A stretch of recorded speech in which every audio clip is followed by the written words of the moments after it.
दोस्तों, हमारे जीवन में परिवार, दोस्त, पड़ोसी, रिश्तेदार इन सब का बहुत अधिक महत्व होता है। अगर उन्हें कोई तकलीफ या परेशानी हुई तो हम घबरा जाते हैं। ऐसी ही कहानी है मीरा और उसकी बेटी रमा की। एक समय की बात है, एक छोटे से शहर में मीरा अपने बेटी रमा के साथ रहती थी। मीरा बहुत ही दयालु और सहानुभूतिपूर्ण थी। वह गरीब थी, लेकिन उनकी गरीबी उनके स्नेह और दया को कभी कम नहीं कर सकी। मीरा की बेटी रमा किसी अन्य शहर में नौकरी किया करती थी और अपनी माँ से बहुत प्यार करती थी। रमा हर महीने अपनी माँ से मिलने आया करती थी, उसे पैसे देती थी, 2 दिन रुकती और फिर वापस शहर चली जाती थी। लेकिन एक महीने रमा नहीं आई, फिर दूसरे महीने भी वो नहीं आई।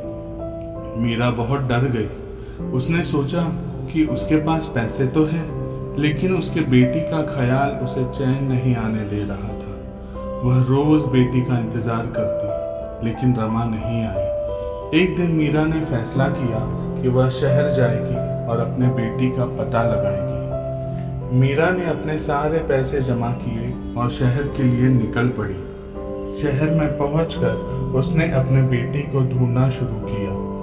दिन बीत गए, महीने बीत गए, लेकिन वह अपने बेटी का पता नहीं लगा पाई। उसके पास पैसे भी खत्म हो गए थे। मीरा की चिंता और बढ़ गई, लेकिन उसने हार नहीं मानी। एक दिन वह बस स्थानक के सामने एक दुकान में बैठी थी, जहां रमा काम किया करती थी। मीरा यह नहीं जानती कि वह वही दुकान है जहां उसकी बेटी काम किया करती थी और वो वहां बैठ रो रही थी।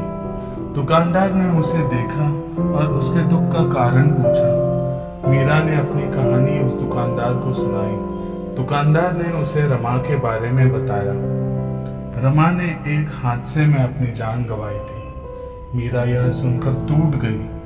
उसने अपने बेटी के नाम की मिट्टी अपने हाथों से चूमी। उसकी आंखों में आंसू थे, लेकिन उसके मन में एक आशा थी। उसने अपने बेटी को खोने का दुख तो स्वीकार किया और फिर घर के लिए लौट जाने का फैसला किया। तो दोस्तों, मीरा की कहानी हमें यह सिखाती है कि जीवन में कठिनाइयाँ आएंगी, लेकिन हमें कभी हार नहीं माननी चाहिए। गीता में श्री कृष्ण कहते हैं, मनुष्य के जीवन में दुख आते हैं, पर दुख को जो सहनशीलता से सहकर आगे बढ़े, वह जीवन में सफल होते हैं।